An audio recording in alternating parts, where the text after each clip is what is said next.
media. Let me recognize the Deputy Governor, Central Bank of Kenya, Sheila Minjiwe. Let me also recognize our host, the KBA Chairman, Mr. John Gashora, the Governing Council members of the KBA, the Chief Executives of the KBA member banks. Let me also recognize the presence of the Chairman of the Rwanda Bankers Association, Mr. Robin Beasto, the CEO of the Rwanda Bankers Association, Mr. Tony Nore, the ambassadors and high commissioners present today, members of Parliament, representatives from the judiciary, my colleagues, members of the KBA management team, the stakeholders in the financial services sector, distinguished guests, ladies and gentlemen, and in a purely Kenyan fashion, let me add, all protocol observed. Good evening. Mine is to welcome you to the Kenya Bankers Association 60th anniversary dinner. On behalf of KBA, let me take this opportunity to thank you all for honoring our invitation to attend this event. This forum is meant to celebrate the gains you have achieved over the past 6 decades. It's also a moment to ponder on strategies that can be instituted collectively to further optimize the banking industry's contribution to the economic development agenda. At the outset, I would like to thank our keynote speaker, the Governor of the Central Bank of Kenya, Dr. Patrick Njoroge, for honoring our invitation to grace this event. We are aware of the fact that you have a very dedicated Governor, and so when you granted our invitation, we do not take it for granted. I heard the statement you issued on behalf of Mark in Arusha, and I was praying that you get your way back in time to be with us at today's event. Thank you, Governor, for being here. Your presence underscores the long-standing close collaboration between the Central Bank of Kenya and the banking sector in championing banking both inclusive and sustainable. On the same note, I would like to acknowledge the presence of all our partners in attendance. Our representative from the National Treasury, like the Central Bank, the National Treasury has continued to support the industry in creating solutions that continue to expand the frontiers of innovation and inclusion in the financial services sector. Let me also at this juncture recognize the presence of one special guest of the KBA. He's special because he was a former chairman of KBA who served at a critical moment when the industry was undergoing significant change. And it's going to start the ship that we are sailing in today. I recognize the Martin Eduardo Teno.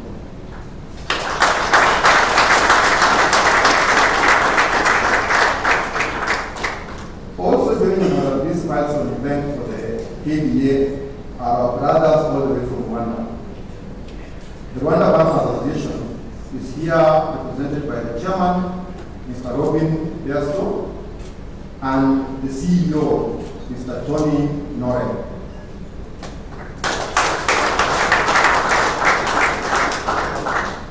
I'm grateful to note that this forum has brought together a wide range of stakeholders. While I may not be able to acknowledge each one of you individually, please accept our collective appreciation to you all for sparing some time from your busy schedules to be with us today. We recognize you all as equal and important partners in our pursuit for an inclusive and impactful banking sector. This forum comes hot on the heels of the most challenging period on the global economy. The COVID-19 health crisis will undoubtedly go down as the most disruptive episode in recent global history. We are glad that thanks to the robust containment measures and an aggressive vaccination campaign, the global economy has regained a semblance of normalcy. As the banking sector, the pandemic has changed us to redouble our efforts towards ensuring that the gains achieved in our financial inclusion agenda are secured.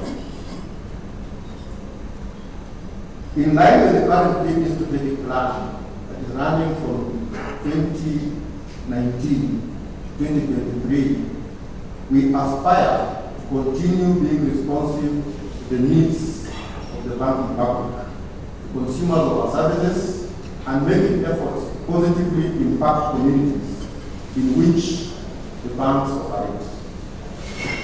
In this commitment, we continue to formulate strategies aimed at deepening financial inclusion, not only from a cost perspective, but also focused on ease of access and quality of service. We continue to work with stakeholders in both the public and private sectors to create policies designed to ultimately enhance our overall contribution to the national economy. One lesson we have learned over the 60 years we have been around is that active collaboration with other stakeholders for a common goal will make us go far.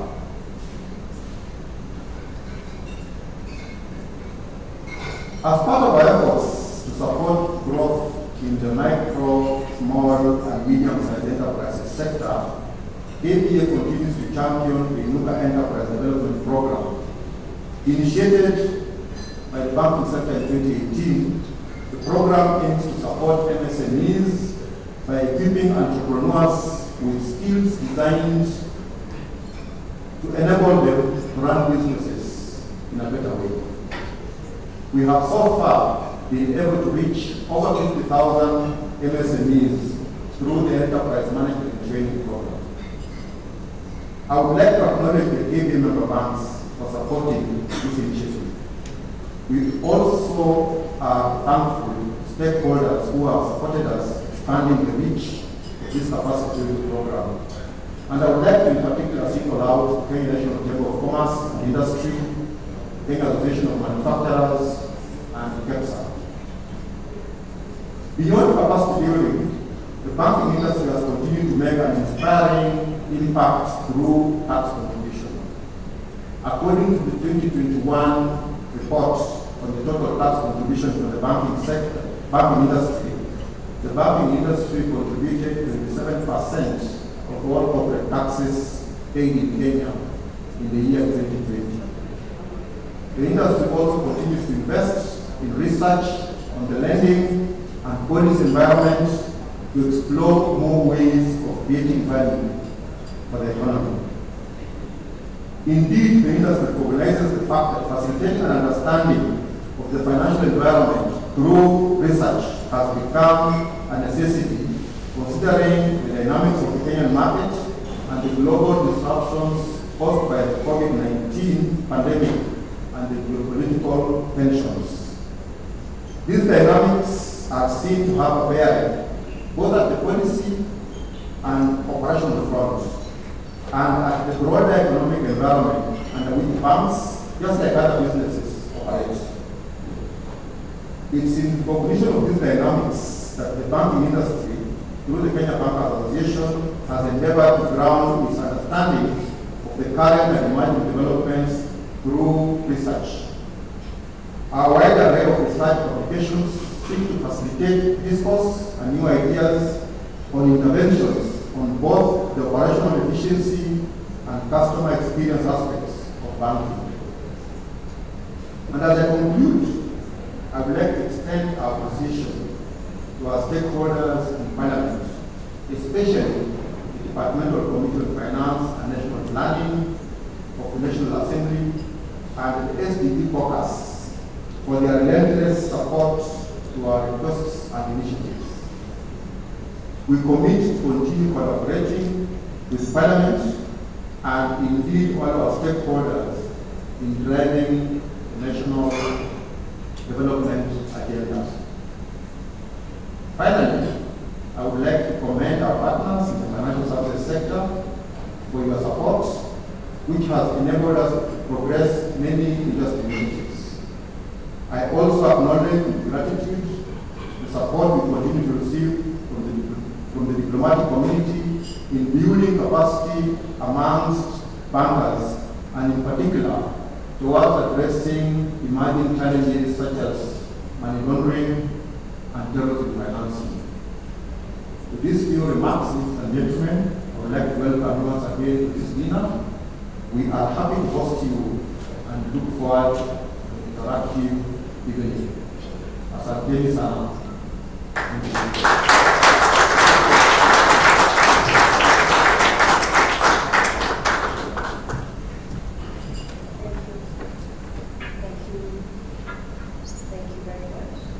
Thank you very much. There we are. Dr. Hagrid Owamaka, thank you so much for welcoming us. Do we feel Make it a little bit higher.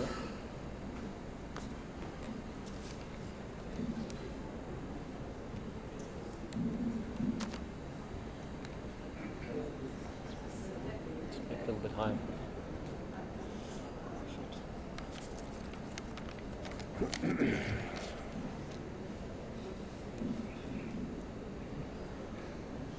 Distinguished guests, and certainly listening to June, there are many of those distinguished guests this evening. We really are humbled to be given this opportunity as a platinum sponsor of the celebration tonight. And it also is a personal celebration. My mother's turned 80 today. She still lives in Zimbabwe, so happy birthday, Mom.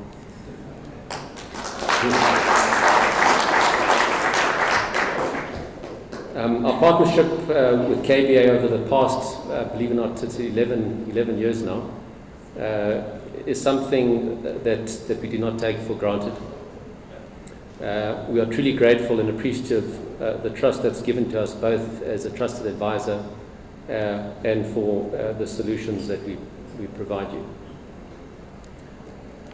Over the last few years, we have witnessed a number of events that are transforming our industry,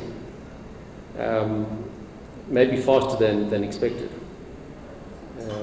We have seen new market entrants such as mobile network operators, obviously the fintech businesses that have disrupted the traditional financial services industry, the introduction of open banking, whilst not so much yet here on our continent, but I think it certainly is to come. A highly demanding customer base, as I'm sure you're all aware, wanting everything much faster, cheaper, very efficient. So that's, and then of course, as has been mentioned already tonight, is obviously the pandemic, but I think all of this has rapidly accelerated the digital adoption across the world and across all customer demographics. It is my view that these events created opportunity, all right?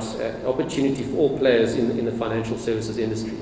So this is something actually to embrace, and I think we all agree it's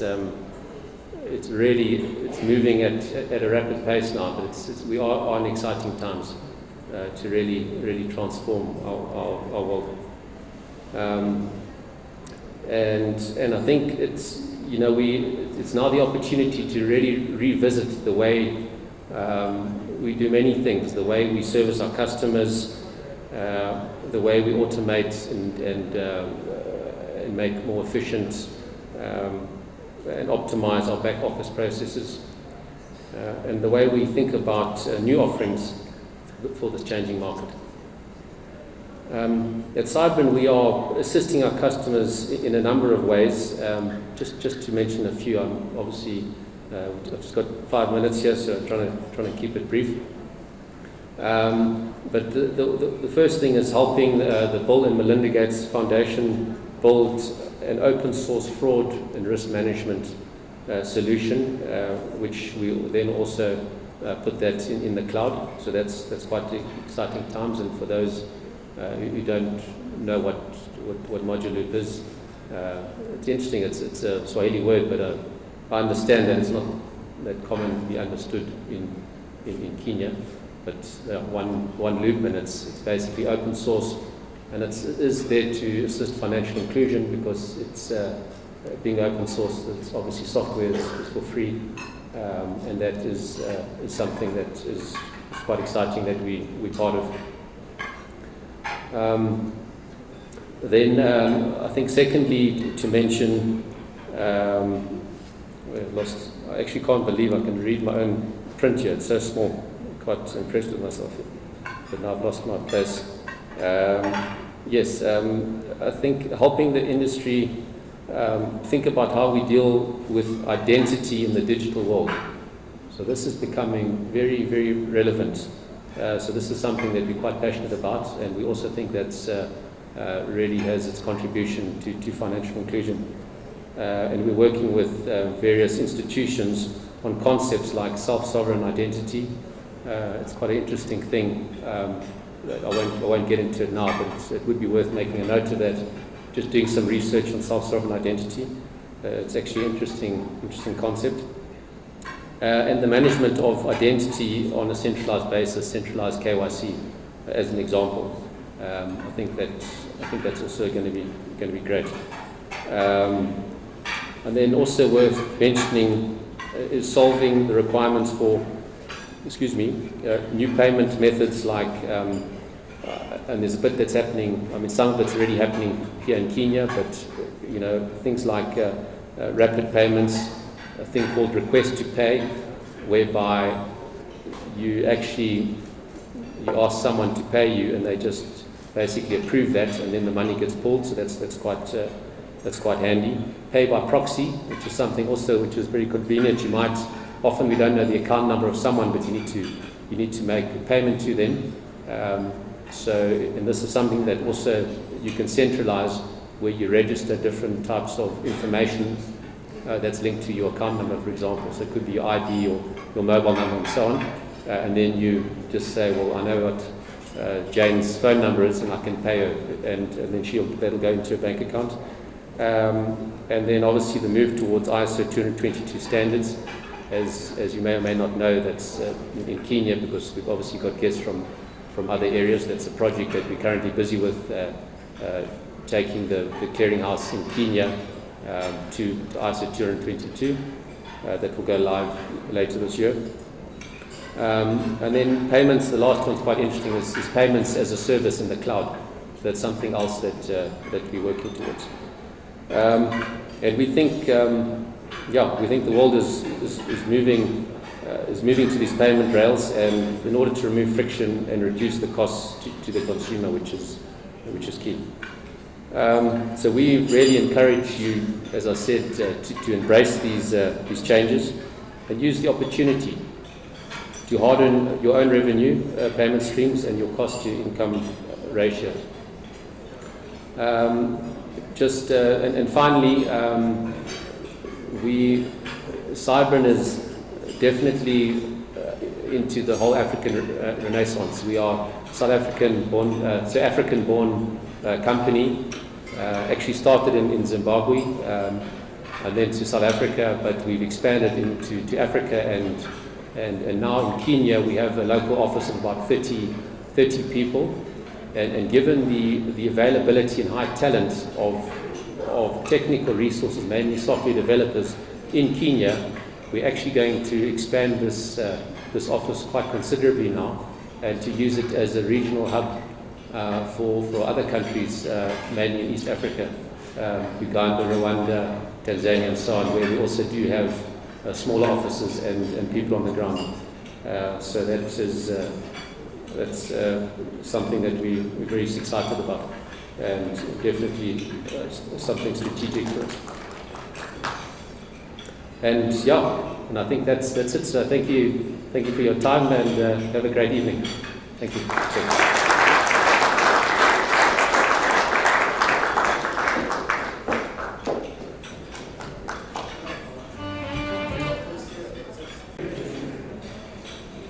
Central Bank Governor Dr. Patrick Njoroge, Central Bank Deputy Governor, Mrs. Sheila Mbijiwe, Kenya Bankers Association Chairman, Mr. John Wachura, Kenya Ambassadors and High Commissioned present this evening,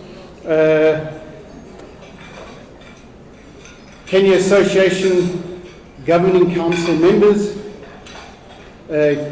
members of the Kenya's Bankers Association, colleagues, ladies and gentlemen, all protocols observed. It is my distinct honor and pleasure to be here this evening. When Tony told me we had been invited, I thought we were coming to have fun and join the party. I didn't know that we were going to get a speaking role and that I'd have to be the one fulfilling it. But we have a distinct pleasure in wishing you hearty congratulations for 60 years of education, skills building, innovation and advocacy in the industry. And that is, as the chairman of the KBA said in his talk this evening, bankers do this. Primarily we start off as competitors. Then for those of you not in the industry, we are clients of one another. We provide liquidity to each other. And then most importantly is we collaborate. And when the Bankers Association, both here and where we are in Rwanda, come together, it's as collaborators within the industry, especially to do those things like skills building, development and education. As the Rwanda Bankers Association, we are keen to continue working with the KBA, as well as sharing experiences in the future. We like to say baby brother, although given the age of our association and the KBA, it's more like we're the grandchild at 12 and 60. But as RBA, we're a 15-member association. We were set up in 2009 to serve as an advocate for the banking sector. In the last 4 years, we've added formal education into the fray, creating skills and development for our industry, and we are now in our 4th cohort of students that are going through our Institute of Bankers in Rwanda. RBA's values and missions are characterized by our ambition to grow and have a meaningful impact on our people and ensure that our members contribute to the much sought social economic development in our country. This is reflected in the engagement and partnerships with entities like yourselves, the Kenya Bankers Association. Our two associations have a long-standing cooperation across several aspects over the years. Amongst the areas that we've worked together closely include jointly organizing industry roundtables themed around financial sector development. RBA and the KBA have worked together in experience sharing across multiple aspects, especially amid handling of the pandemic, where I think our association played an important role. We've been able to benchmark best practices on aspects, and we too now have a 5-year strategic plan like the KBA. This anniversary comes amidst a trying time for the global economy. Following the pandemic and its social and economic effects, rising global inflation as well as uncertainty abound. This calls for increased cooperation and sharing of insights to ensure that members, clients survive the turbulence. The financial and banking sectors are fast evolving and being disrupted by growing innovation, technology and consumer trends. Financial operations and scope is no longer limited to one market, but rather than components of regional operations. We would like to leverage on your vast experience and reach and research capabilities and work together in pursuing emerging opportunities such as trade in the light of ACFTA, aligning and building skills to with the growth and demand within our sector. The KBA has an extremely strong influence directly in Rwanda, with three of the top 4 banks in the country being Kenya regional banks. So that brings a depth of knowledge and experience which helps our industry grow. There is room for increased exchange of best practices across various operations, as well as creating an exchange program between our 2 countries. We have now copied what KBA has done with your chat with the CEO. Rwanda has now introduced chat with the bankers. Same, but not the same. We thought we'd make a slight change. But it has worked, and we continue to be influenced by the work that has been done here, and we enjoy the sharing of ideas. I know that Tony will be here for a few days extra, working together with the KBA team, and he will bring that back to Rwanda and continue the development work that has been done. So on behalf of the Rwanda Bankers Association, we'd like to congratulate you on this remarkable achievement of 60 years. Well done, and we continue our happy association with one another. Thank you very much.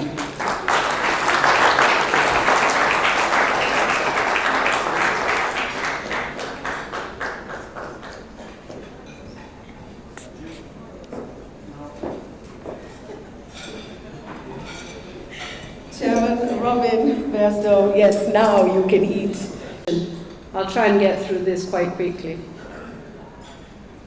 It's timely that we get together and reflect upon the challenges and opportunities that COVID had brought us.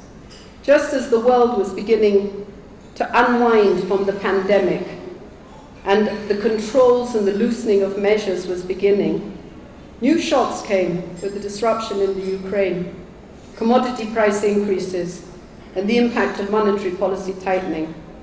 And this has contributed to deglobalization, with a slowdown of flow of goods and capital. A major issue is now, how does this affect Africa? What does it mean for Africa? And do we ask this question? Do we understand? I presented to this audience in November 2019 at the Chairman's Ball, and at that time, I advised that there's a storm coming. And I told the banks to bring their ships into the CBK harbour. Since then, the banks have set sail again and are back in open sea. And this is good. It supplies us with support for economic growth, assurance and stability, jobs, and a solid foundation for long-term development. But we still have reason for caution. We still have reason for caution.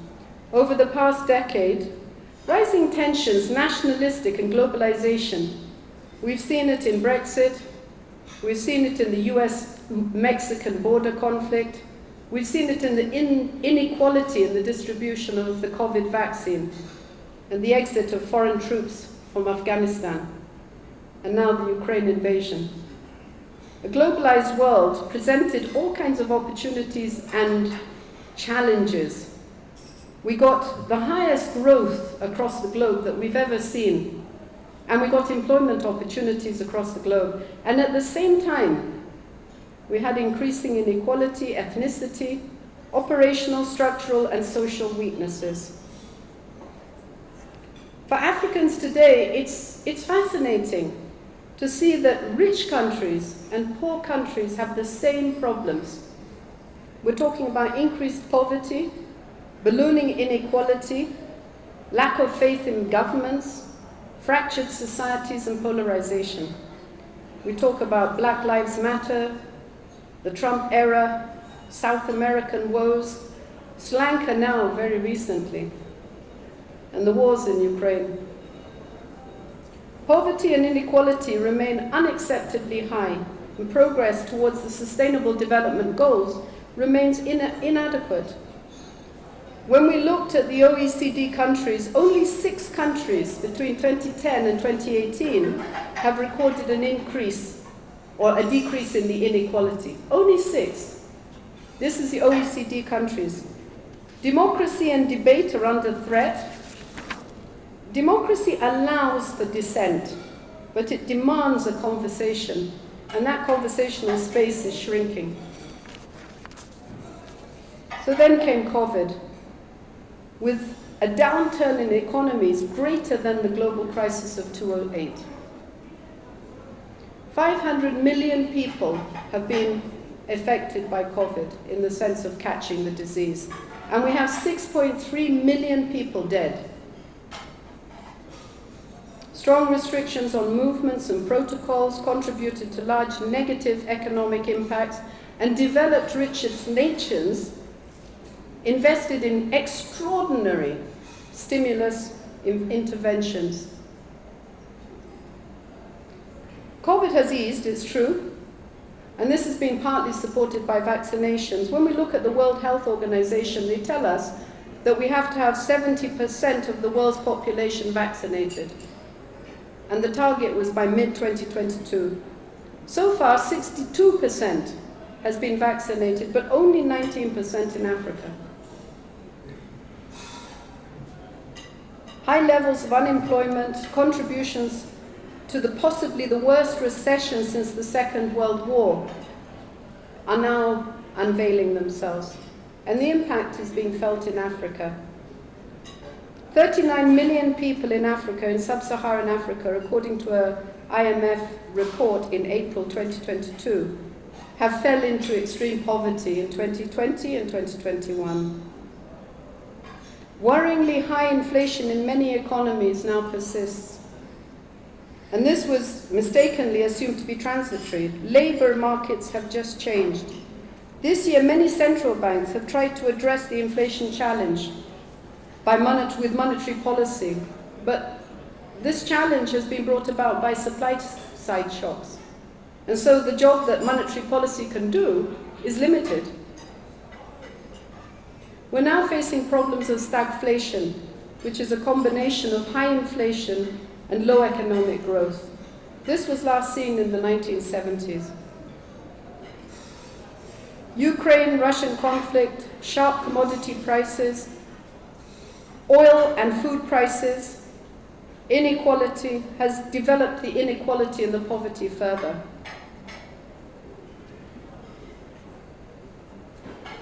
Increased financial market volatilities and equity markets falling in a very sharp way, in a way that has never been seen before, is a great concern. It is naive of us to say that the power of policy is small. It's not. When we saw China opening, when we saw India opening, we saw what the impact was on those countries, on those continents. When we saw people fighting preventable death, we saw what happened around the world. And in fact, pandemics were things we didn't think about. A good deal of policy making stands on the shoulders of economics. And over the years, we've had evidence of good and bad economics. And we need to think about this more as we go forward. Finally, I'm a woman. I can't stand here and not talk about women. Women constitute 50% of the population of Africa. They produce 80% of the food and then 90% of the informal workforce. The gender parity gap for women in Africa between 2010 and 2018 has only changed 0.6%. Women matter. We're 50% of the world, and we only own 1% of the world's wealth. This is not because women have a problem. This is because there's a structural bias that needs to change. COVID-19 has had a disproportionate impact on women. It's exacerbated housing, job security, and food security issues. Ngozi Okonjo-Iweala, Nancy Pelosi, Angela Merkel, and the late Wangari Maathai are evidence of what women can do, even during difficult times. So looking forward, will our children grow up in a more just and humane world? Can we restore dignity through new economic thinking? And this is a call for us all to be saner, smarter, and more humane in a better world for today and tomorrow. Thank you very much indeed.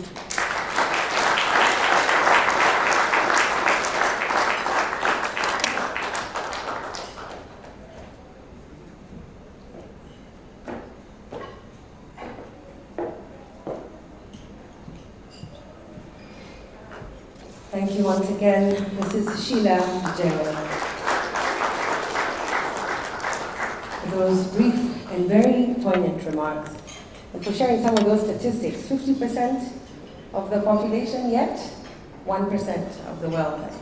I definitely agree something does need to be done differently, something does need to change. I want to just acknowledge some of our other partners here with us this evening. To mention a few: Pesalink, African Lender, of course Cybrin, who we have heard of, and Visa. We want to thank Visa, who is also one of our key sponsors this evening and has been a long-standing partner of the Kenya Bankers Association, and of course the banking industry at large and in general, and an ardent supporter of innovation and secure, convenient banking. We do have something that we'd like you to watch on the screen, so if you just give us your eyes and ears as you enjoy your plat principal. That's your main course. I hope it is delicious, scrumptious, and all of those good things. You probably think Visa's a debit card company, huh? But it's actually a network, connecting just about everyone to just about everyone. In 2016, my journey has been sweet and sour. Allow me to tell not to be formal. I just be informal for a while. I tell you a little about my business. Yes, please. I started buying Mtumba clothes. I undo them from scratch. Then I make something new. And given maybe you can show some of the photos, I do them from scratch. And I started selling them. My business I started with 500 shillings. Whoever says that a business cannot thrive is a liar. You can start with no capital and do excellent. I am a living testimony of that. I started with 500 shillings. My money, I used it as fare transport to go to Gekomba with my friend who had money then. She wanted to buy a bale of sweaters so that I can sell for her. Okay, I'm a marketer by profession, but I didn't have money to start my own. So we decided she started a business and employed me. When we went to Gekomba, she didn't find what she wanted. I trust in God.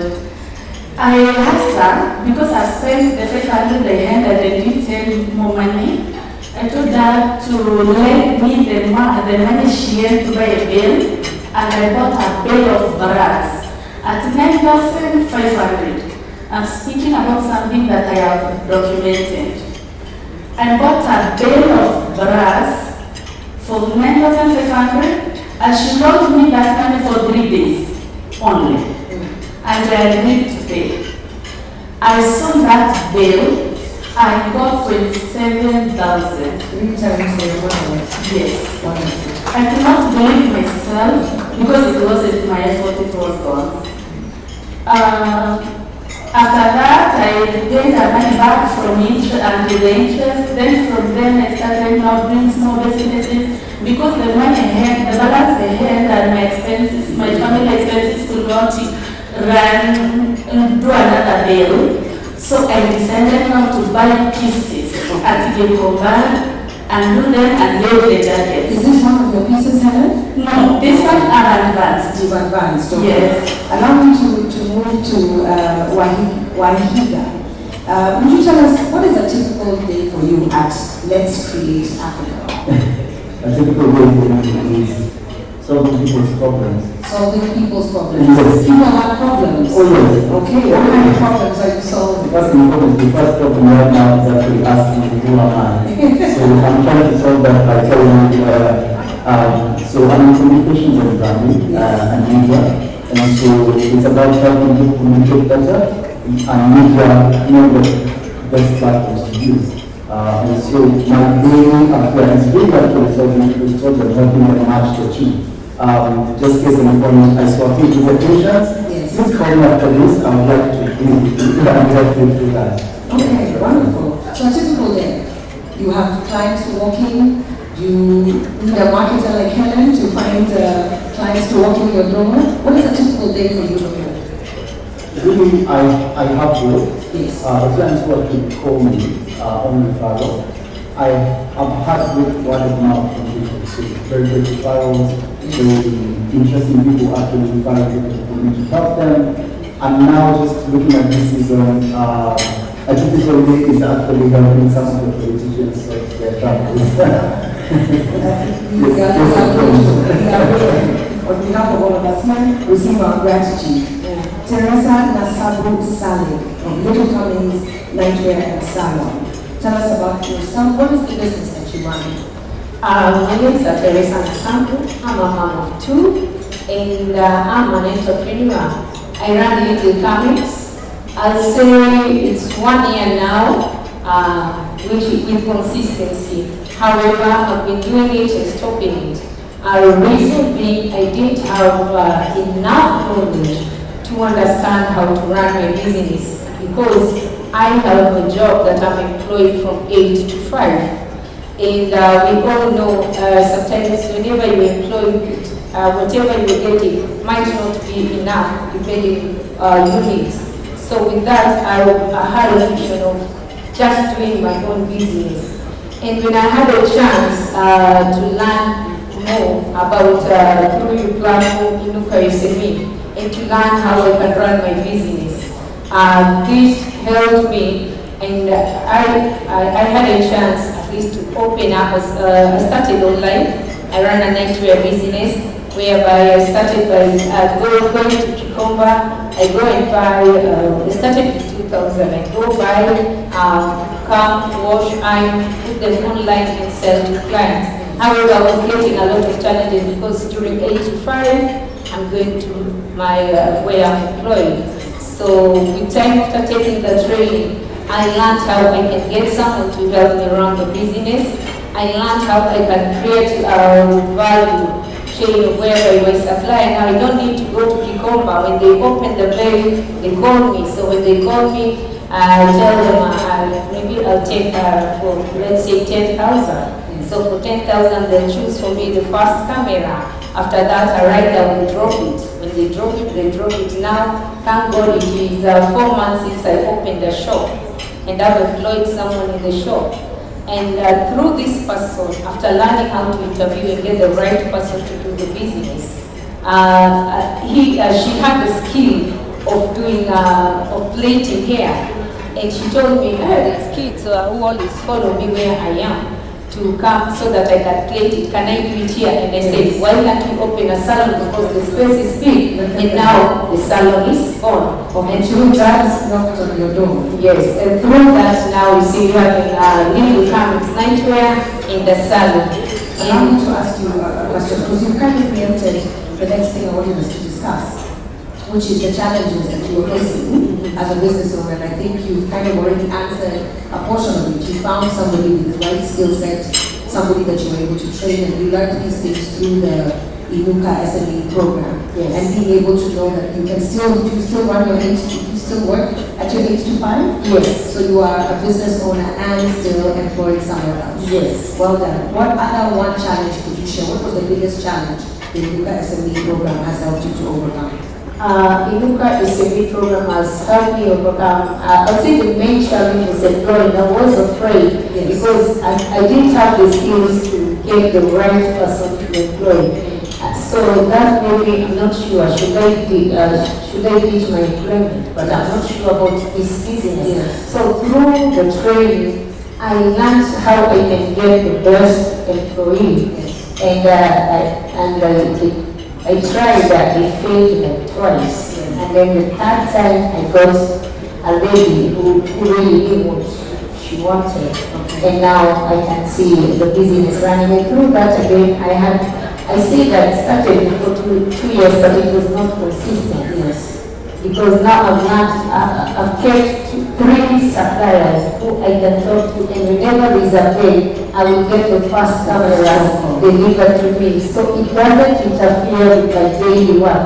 I still go to work 8 to 5, and my business is run. Thank you, Teresa, for sharing that. Caleb, let me come to you. You are from the Creating a Reliable Oasis Carol Foundation. That is such an interesting name. What is a reliable oasis? Yes, my names are Caleb Aringa. Just a moment, let's correct what's happening in the mic. Oh, please try again. My name is Caleb Aringa, born and raised in KBA slums. Yes. And I've come through lots of challenges, born of a single mother. And at some point you get tired of asking for help and being given. So I have this passion for education, because I believe that education is the right tool we can use to change the world, okay? To fight poverty. Yes. So having grown around a lot of poverty, I had this passion to use the passion in someone to get a purpose in life, because we youth in the slums or around the world struggle to find our purpose at the right time. So it takes a lot of time. So I figured out that if someone is playing football, or someone is dancing ballet, or Mama Mboga, my mother just sold Mboga around the slum area, but it's a passion. They do it because they want to feed someone. It's a business going on, yes. Something that they want to do. So if that one can be turned into a passion, into a purpose, then someone will have a good life. So sorry to interrupt. Is Carol a forum you have set up to help others, if I understand you correctly? It's a community-based organization, yes, whereby I help kids, take them to schools through their talents. I look for not so sponsorship but scholarships from like Equity Bank, soccer scholarship from UNICEF. So I have taken 465 kids to school since 2015.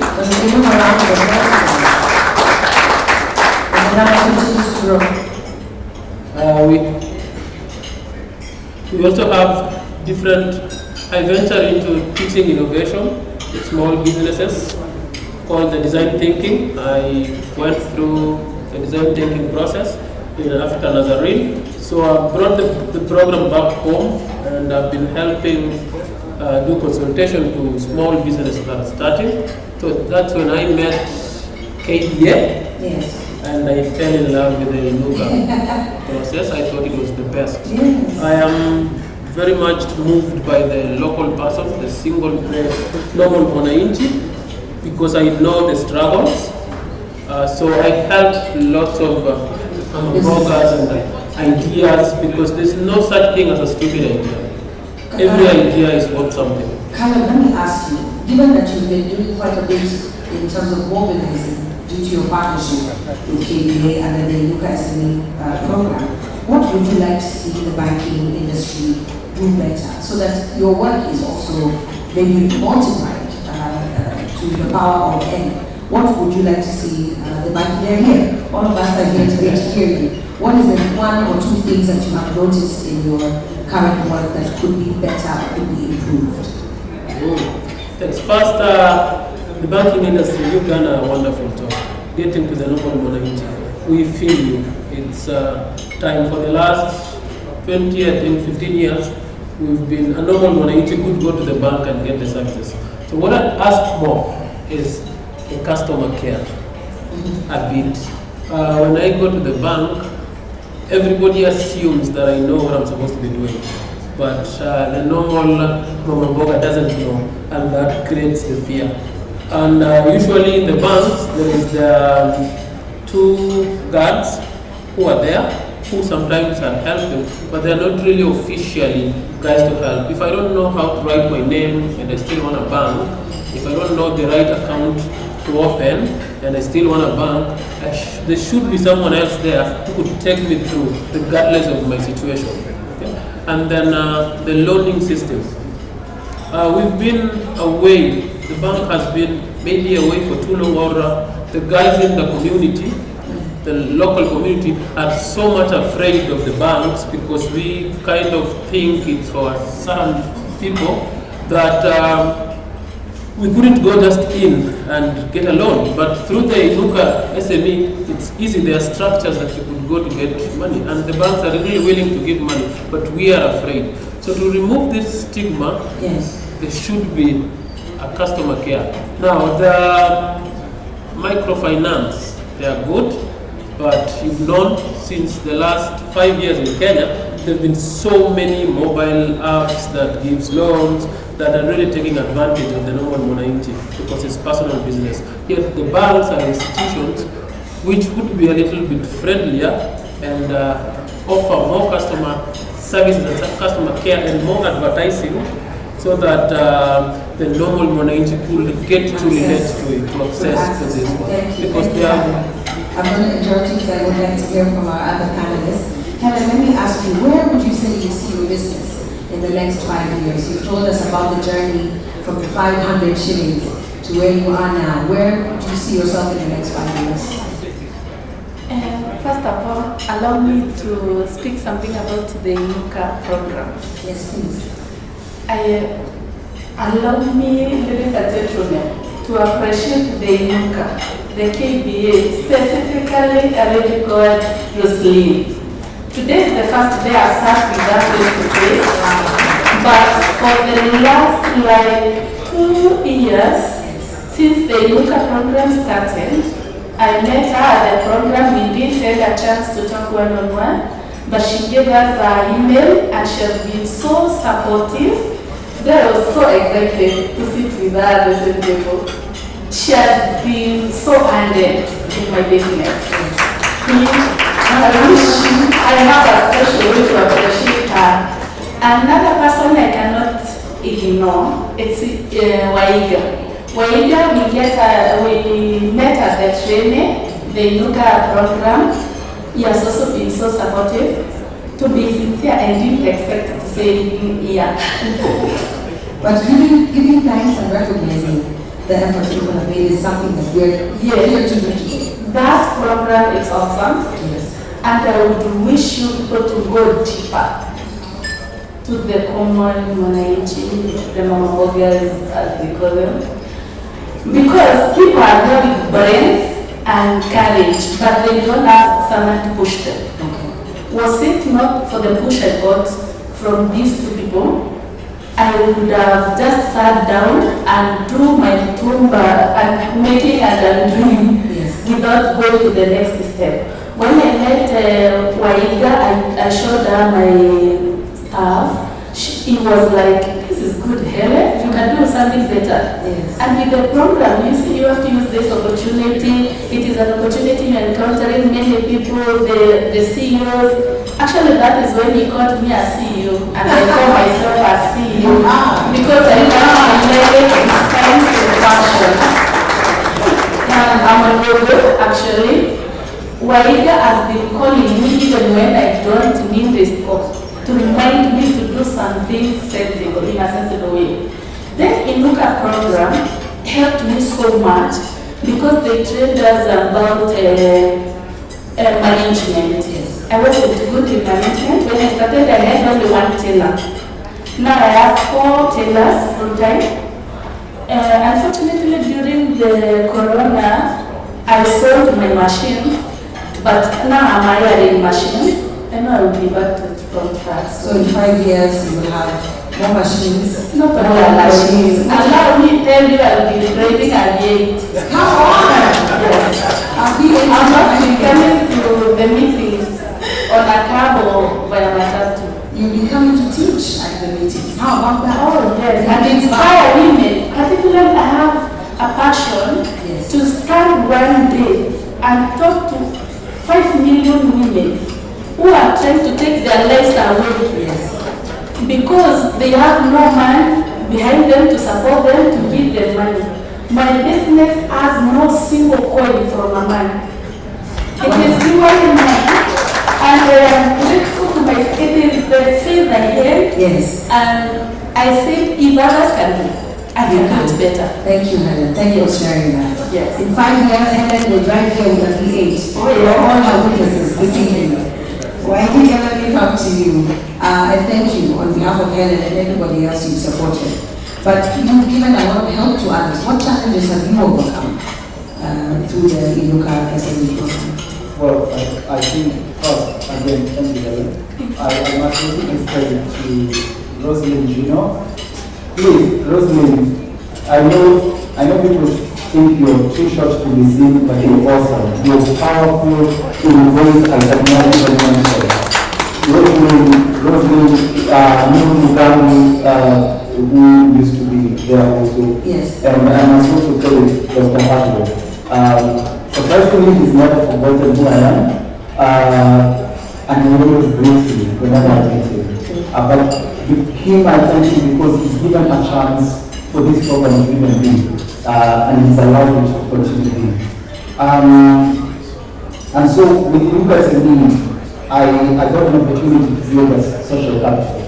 Because when I entered the Lucas SME, I had an organization, I didn't know how to scale, or whatever, I wasn't sure how to scale. Yes. And the Lucas SME provided a platform where I could meet other people just like me, and we continue exchanging opportunities, continue exchanging platforms, continue exchanging advice. And that was pretty remarkable. When I think about also some of the opportunities Lucas SME has given me, in the 4 years that I've been the brand champion, that's also the other opportunity they gave me. We've been able to train over 50,000 MSMEs and SMEs in Kenya, in 47 counties of Kenya. That I find completely amazing. But when I look back and think of the data, I'm like, there are around 5.7 million MSMEs employing over 14.8 million people, Kenyans, in Kenya. Yes. We can do more, and I would like to see us do more. I would like to see us push this program further and allow things to go further. So, because of the JV platforms, Yes. I can say because of the Lucas SME, I managed to be a part of training and coaching in Kenya. I managed to be with other organizations, we have the South Africa, I managed to work with KBA Foundation, Equity Foundation, and that has allowed me to train in over 28 countries in Africa, and I'm actually training over 100,000 entrepreneurs, all in SMEs and SMEs, and that has been good. I understand why you are the one having to solve other people's problems. Congratulations for knowing what that challenge was and grabbing that opportunity. I think at the end of the day, and maybe just my final word on that. Sure. I believe Africa must change the way tackles poverty, and it's by empowering young people, young minds to innovate better, faster, and cheaper. Because with business, social enterprises, influence, oh my God, to change society, not just profit, it's also purpose. Yes. You know, you're speaking about the youth, and the last census that this country carried out showed us that our median age was 20.1 years. Yes. So we're an extremely young population, extremely young country. And that's just as Kenya. That's Africa, 73% of it's actually young younger. are unemployed. Yes.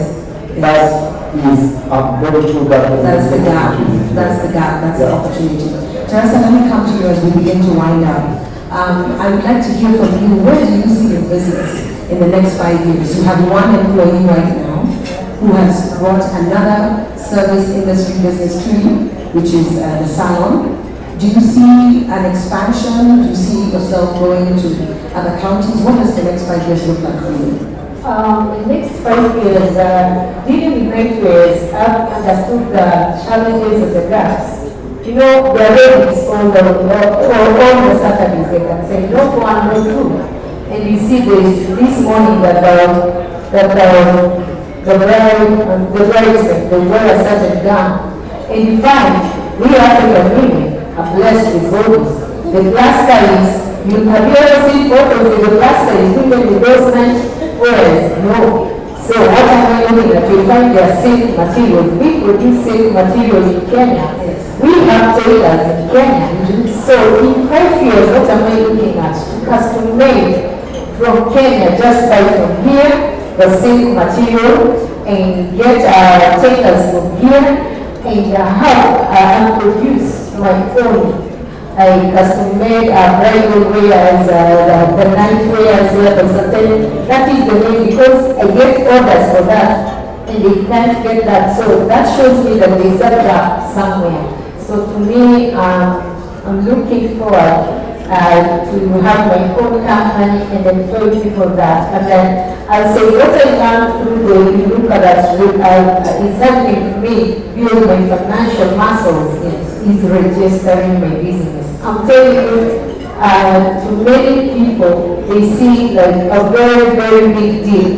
Me being one of them, that was my challenge. But after going through the training, I felt, so it's doable. I can do it. And I did that. And through that, I've learned, I've continued, I couldn't believe in banking. I was doing the table banking, and at the end of the month, you get the money go around. Yeah, but now I'm building the financial muscles by banking in the bank, and I'm sure in 2 years, 3 years, they'll be following me to give me a loan. Amen. That's where I'm heading, so that I can, at least from there, get a loan and expand my business. Thank you so much. Ladies and gentlemen, please allow me to ask you to help me appreciate our panel this evening. Khaled Arena, Teresa Nasabu Saleh, and Wahiga came to please take a moment to speak with them if they walk past your table when we're done with our formal program. I want to congratulate you. I want to say thank you and you're welcome on behalf of the Luka SME program, which is supported by the Kenya Bankers Association, to give you the courage and the encouragement, I think, is the word I'm looking for, to keep doing what you're doing.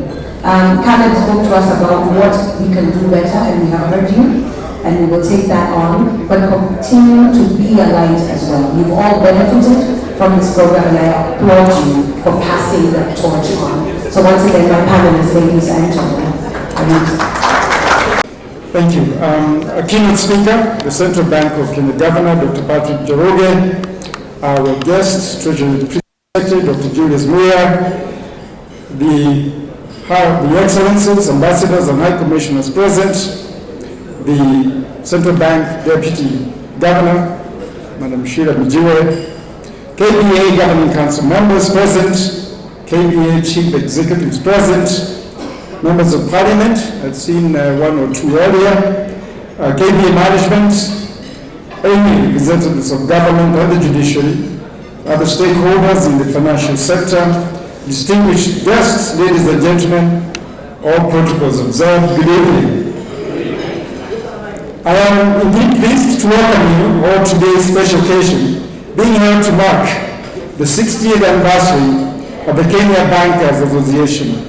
On behalf of the banking industry, I take this opportunity to extend our appreciation to everybody for turning up for this evening that marks an important milestone in the annals of the banking industry here in Kenya. 60 years ago is a long time, isn't it? 60 years ago.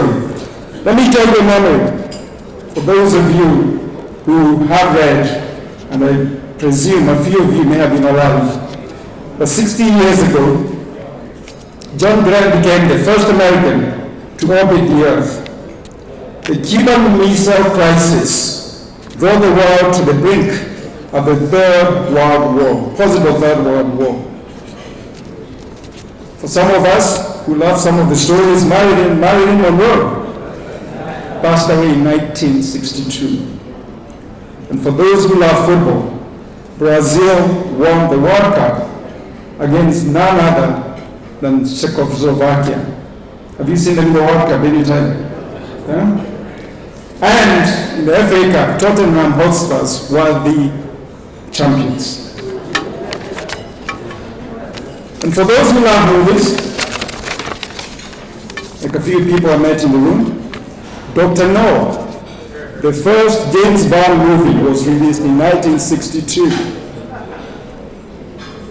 In that time, when you talk about presidents, the presidents that were exchanging barbs were Charles de Gaulle, John F. Kennedy, and Nikita Khrushchev in Russia. Uganda and Tanzania gained their independence in 1962. Now, the DG talked about the challenges that we faced with how the economy is. Well, in 1962, the economy was fairly strong. Kenyans were bubbling with an air of expectation for independence and freedom as KANU coalition government took over political leadership in preparation for independence. It was under this backdrop that the Kenya Bankers Association was formed. KBA, I believe, was an idea of a group of bankers who believed that unity and purpose is more important than individual success. That the important role of banking in building a new Kenya could not be accomplished through fragmented efforts, but through a shared vision and united action. To borrow a quote, when spiders unite, they can tie down a lion. Kenya Bankers Association came to life in July 1962, as you heard from our CEO. So today marks 60 years of contribution, indeed 60 years of progress, 60 years of building partnerships. KBA may have been started by a few bankers, as I said, but today we are many, not just in numbers, but in talents, in creativity, in partnerships, and indeed, as we saw from Rwanda, in friendships. As we celebrate this anniversary, let me just say, it is good to be alive, isn't it? It is good to be alive, 60 years. But as you heard from the DG, this anniversary comes on the backdrop of unprecedented economic challenges in the global economy. These include the adverse effects of the COVID-19 pandemic, from which many enterprises and households continue to recover. The ongoing Russia-Ukraine conflict has also had a significant bearing on our economy with direct and indirect impact on the global supply chain. But at each turn, the banking industry has stood with its customers. To those who could not meet their debt obligations due to the adverse effects of COVID-19, their bank rose up and was there. To those who needed transactions, we kept our branches and channels fully open throughout the pandemic. For those who have faced dollar constraints during this time, we are there. We're standing with them, and we'll continue to stand with them. In this regard, I am pleased to note that the industry collectively restructured loans worth 1.7 trillion Kenyan shillings between March of 2020 and February of 2021.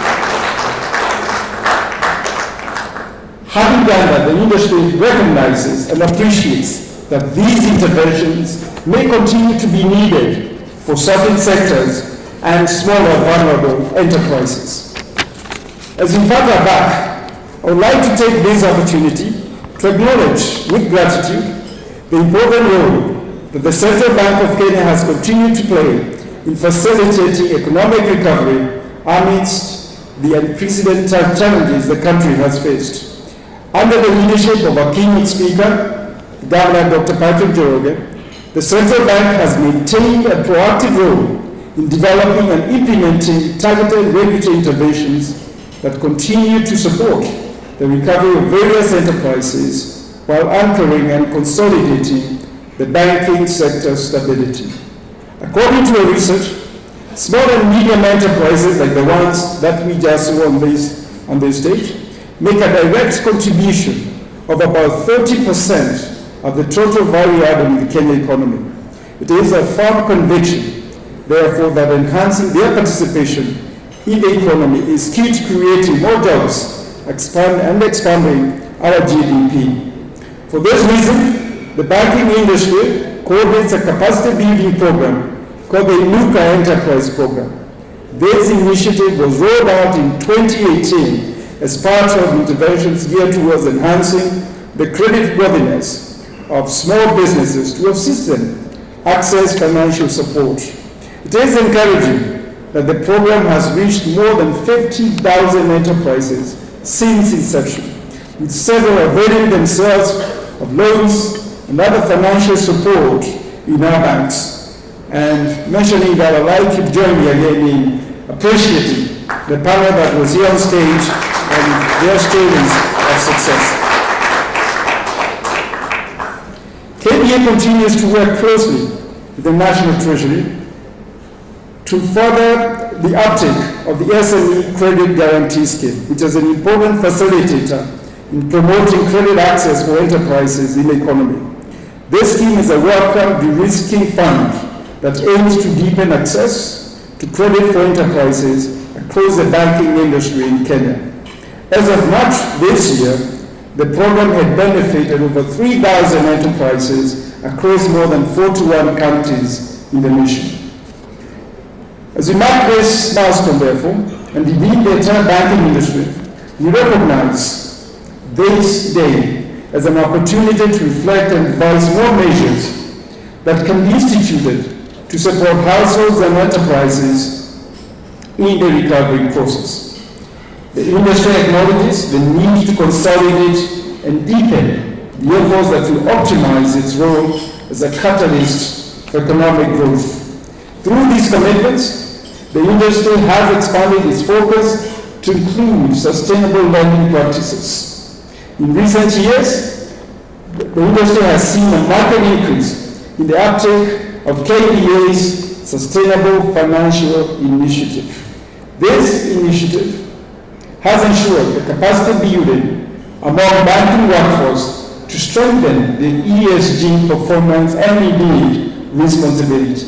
Through this initiative, over 36,000 bank staff have been trained and empowered to understand their role in balancing their financial goals with social, environmental, and economic concerns. To this end, I do wish to commend the Central Bank again for formulating the banking sector guidance on climate-related risk management. The guidance provides a clear roadmap towards the true north of climate consciousness and gives the right impetus to the industry's efforts to advance sustainable finance. Thank you, Governor.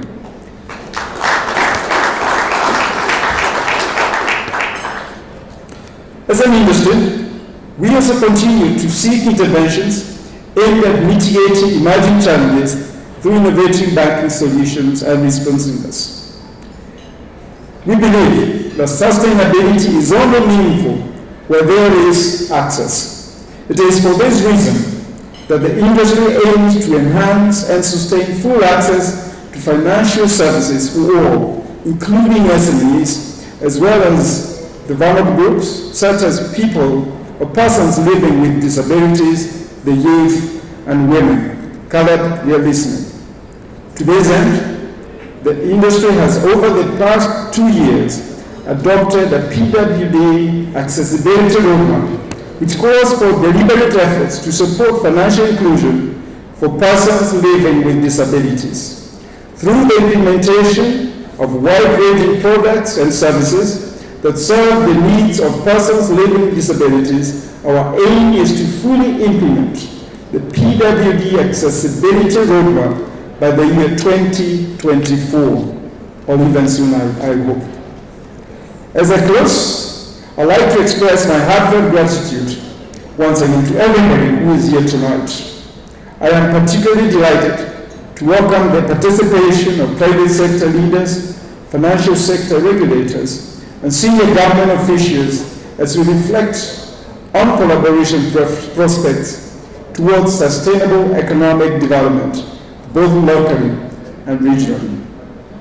I wish to reiterate the banking industry's readiness and willingness to continue engaging stakeholders across the board in leveraging on opportunities towards creating more value to the economy and indeed, and more importantly, to the communities. I have no doubt that the next 60 years will be even more glorious. And that next 60 years starts today. Thank you, ladies and gentlemen. It is now my great pleasure to welcome our keynote speaker, the Governor of Central Bank of Kenya, Dr. Patrick Njoroge to give us a remarks.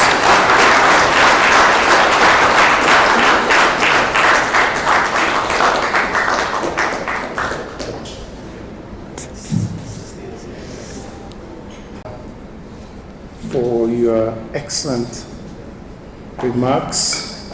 Coming after you and the DG, I can only say you've stolen my speech. So I'll have to make do with things. So if there is a repetition, I think, well, I think it's okay. It's in order. Maybe good things need to be repeated a few times anyway. So, but Chairman KBA, CEOs of banks, Abil Olaka, the CEO of Kenya Bankers Association, Excellencies, ambassadors, and of course we have also some of our representatives in the National Assembly, etc. Ladies and gentlemen, I'm pleased to be here to join you at the Kenya Bankers Association 60th anniversary dinner. And at the outset, I'm grateful to KBA for the invitation to join you tonight at this landmark event. I also congratulate the entire KBA fraternity as you celebrate your Diamond Jubilee. You've certainly come a long way from your formation in 1962, as John explained to us, some 66 years after the first bank landed on Kenya's shores in Mombasa in 1896. So we're going back several centuries, right? In 1962, the world was at a critical juncture, brimming with confidence and at the cusp of the Cuban Missile Crisis in October of 1962 that ushered in the Cold War. President J.F. Kennedy of the United States had in 1961 declared the audacious moonshot ambition of landing a man on the moon by the end of the decade. And sure enough, in February of 1962, as John explained to us, John Glenn, your namesake, became the first American to orbit the Earth. And in 1968-69, Neil Armstrong, an American astronaut, would become the first man to land on the moon, pronouncing the immortal line, "That is one small step for man, one giant leap for mankind."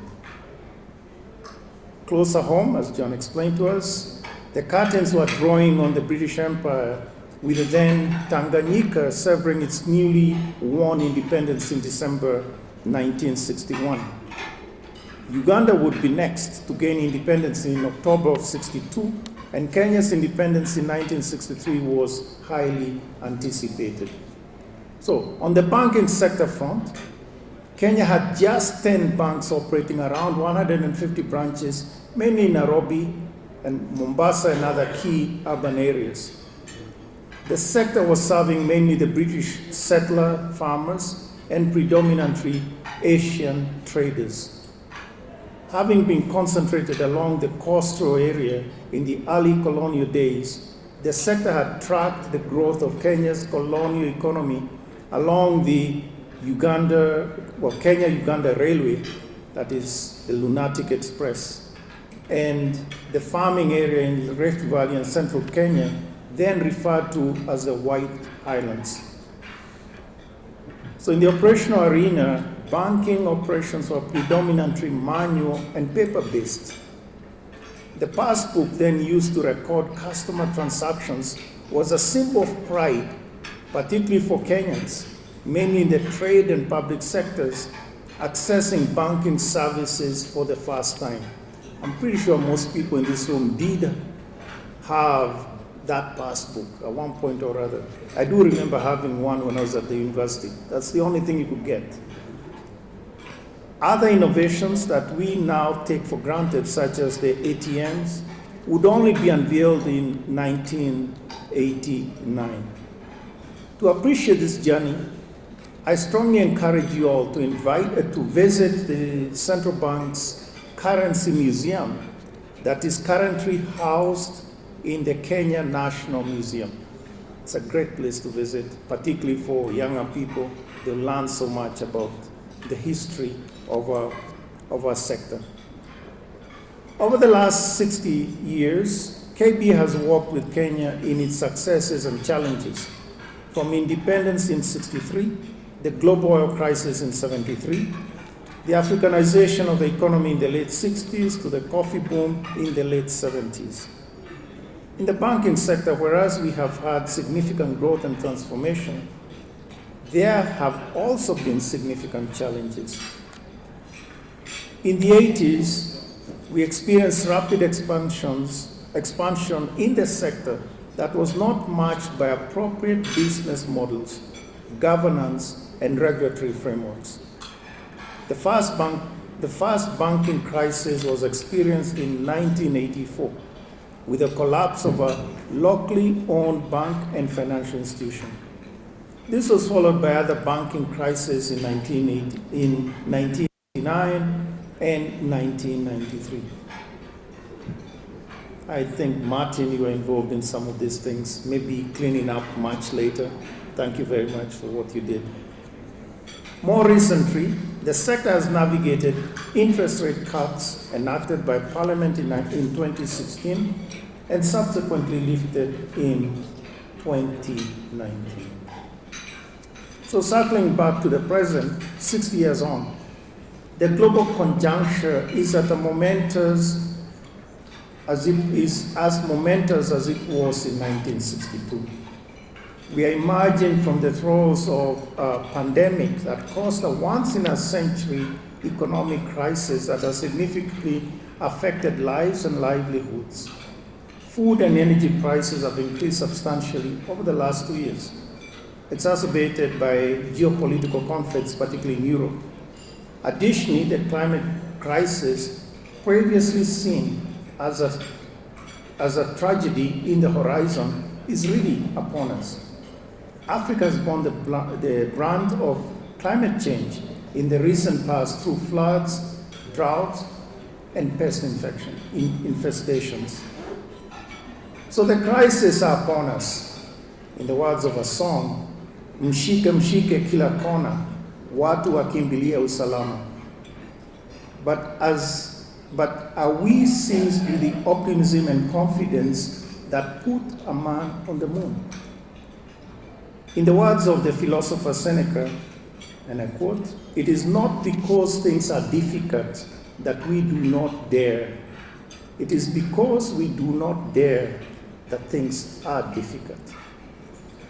And if I may just deviate a little from this, in the few years that DG and I have served in the central bank, we have had to deal with difficult issues.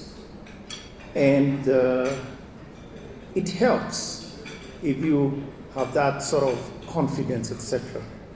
But it helps a lot more if you have a trusted person that can walk with you. And in this, not taking away anything from what the DG said, KBA was there for us.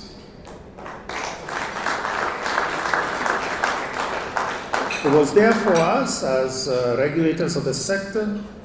I remember, for instance, when we had various banks going under and calling some of you, sort of saying, hey, we have a situation here. We need your help.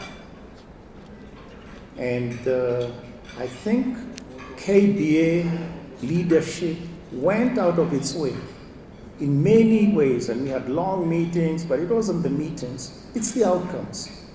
So let's just say many of the solutions that we have seen, the cleanup in the sector that we have seen over the last few years would not have happened if KBA leadership was not daring to be there with the central bank. So thank you very much for that.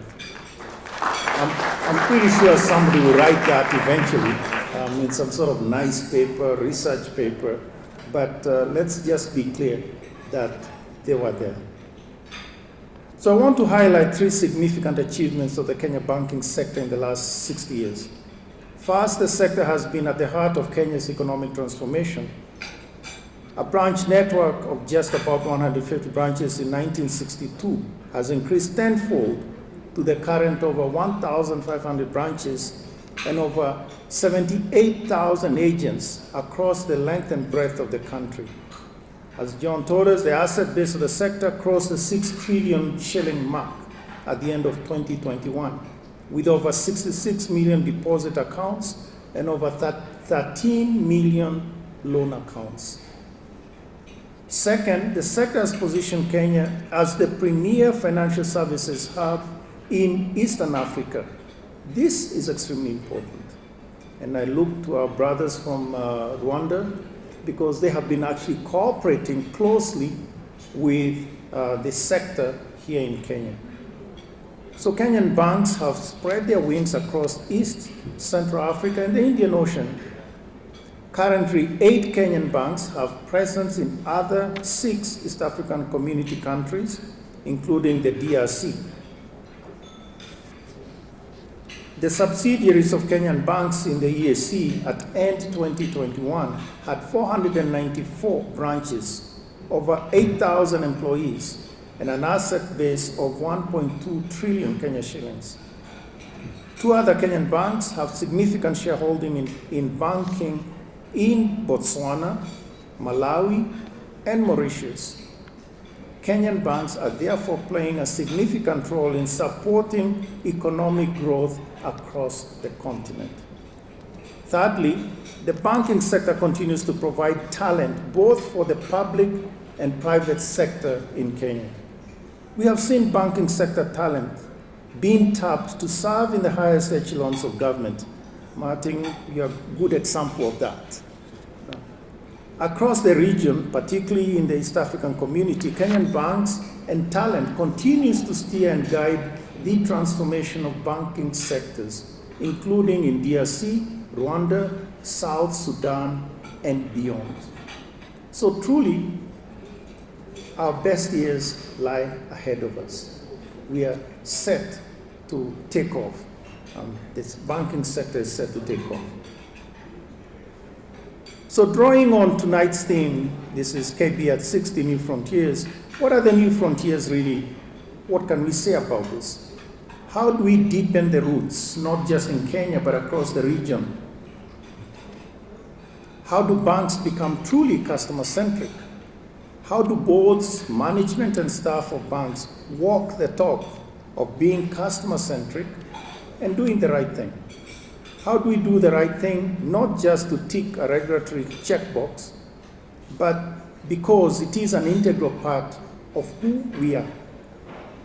These are just some of the questions that we must ponder, not just tonight, but in the period ahead, as we move forward to chart our course.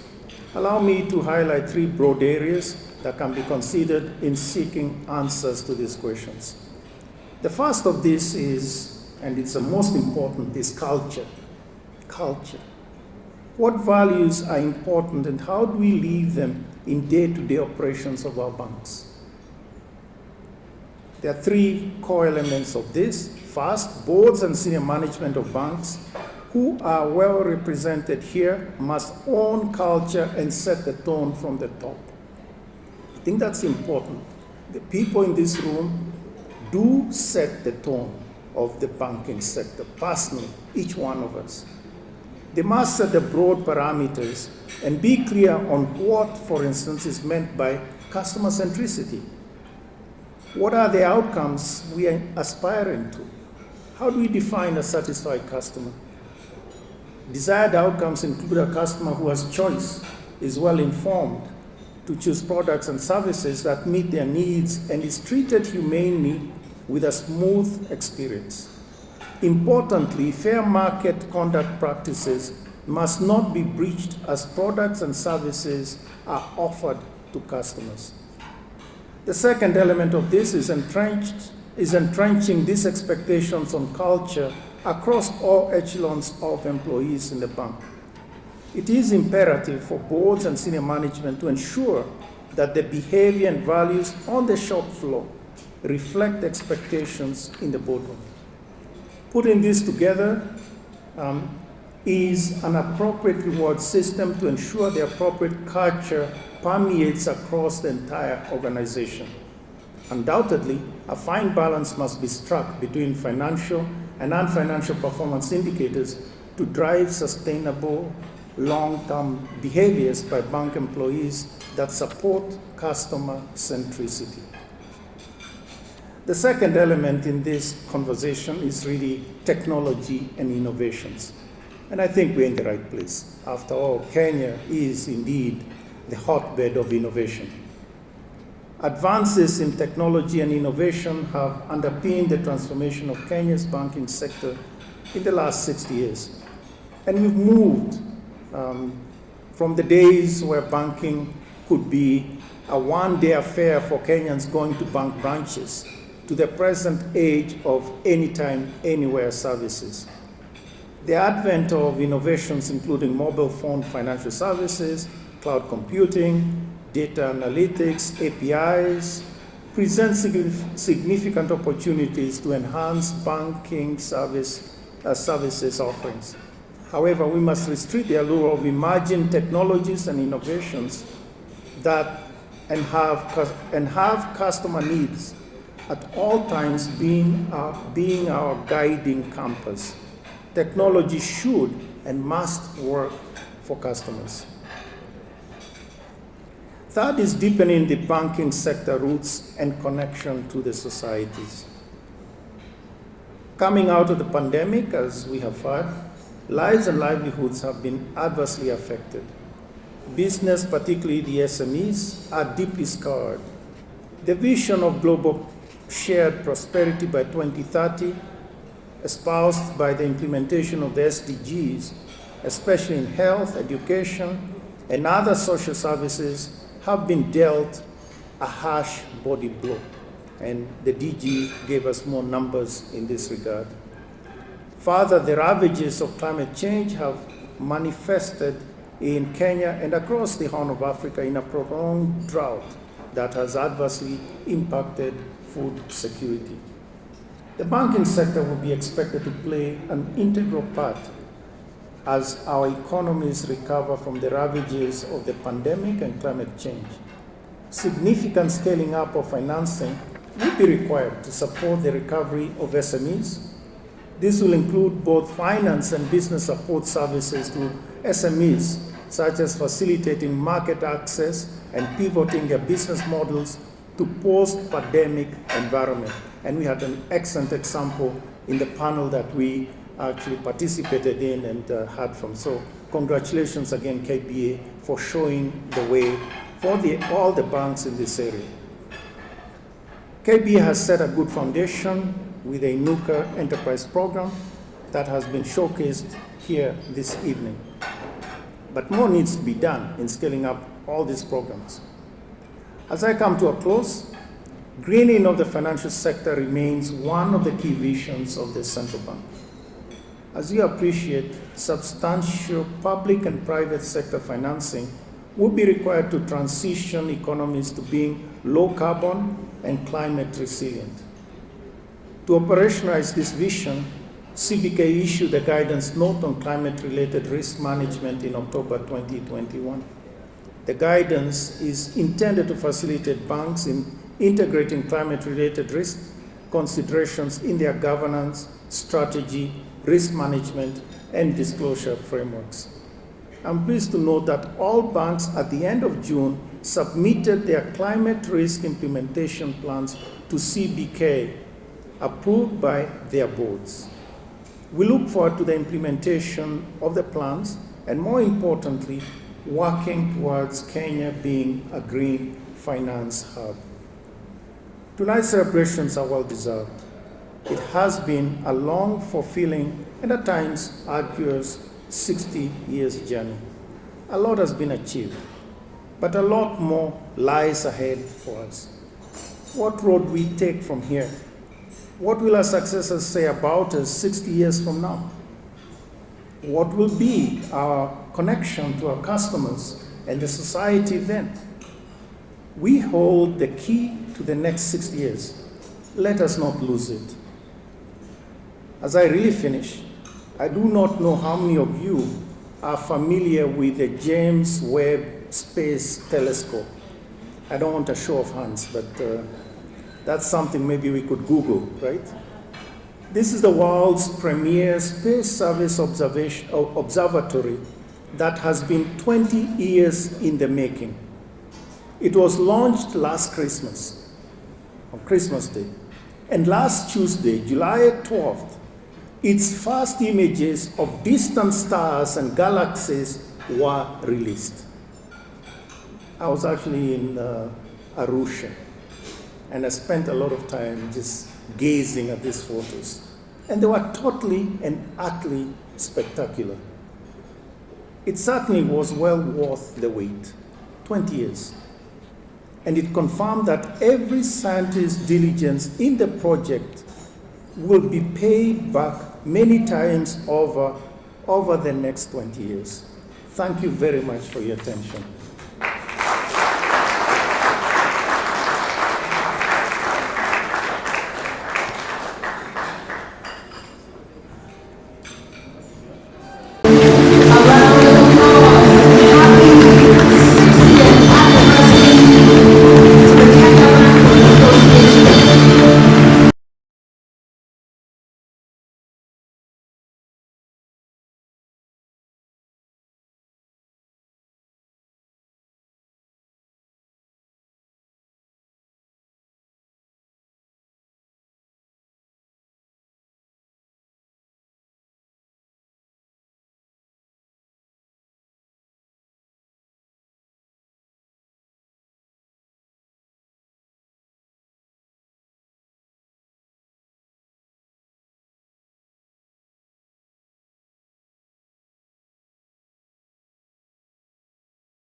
change minds about what makes a business and is important to connect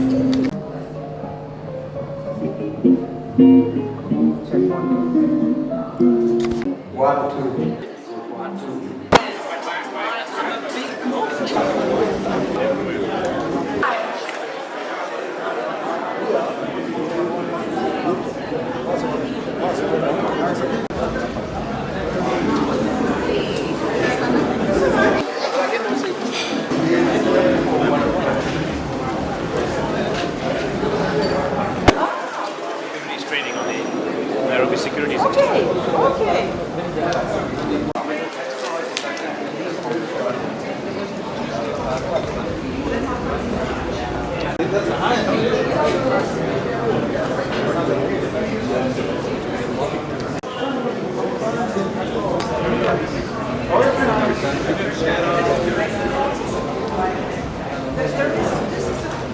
It's quite a new thing for senior.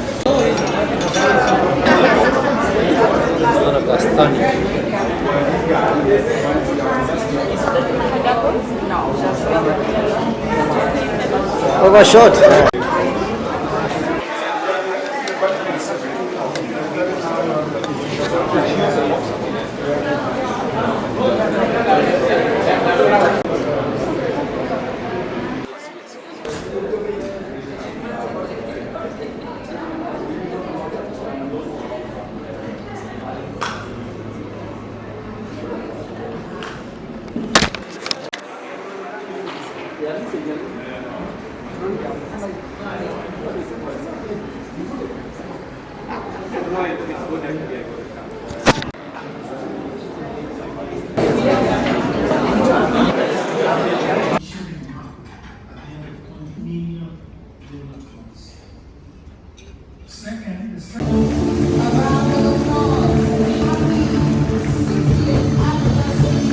Here's to stupendous, ladies and gentlemen.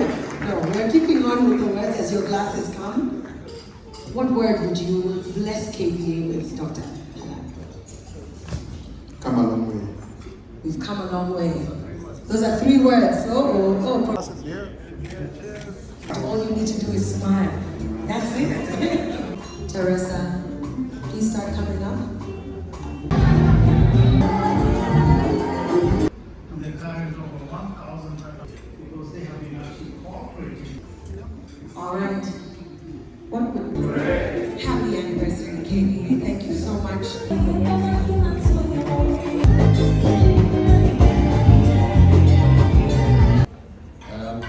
And we think, I think the world is moving later this year.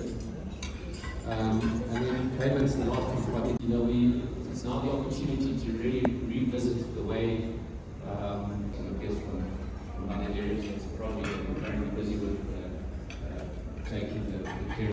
Starts today. Actually, ask someone to pay you and they just basically approve that and then the money gets pulled, so it's quite handy. Pay by proxy, which is something. The CEO of the Rwandan Banking Association, thank you so much for This is something actually to embrace, and I think we all agree and optimize our back office processes. I have no doubt.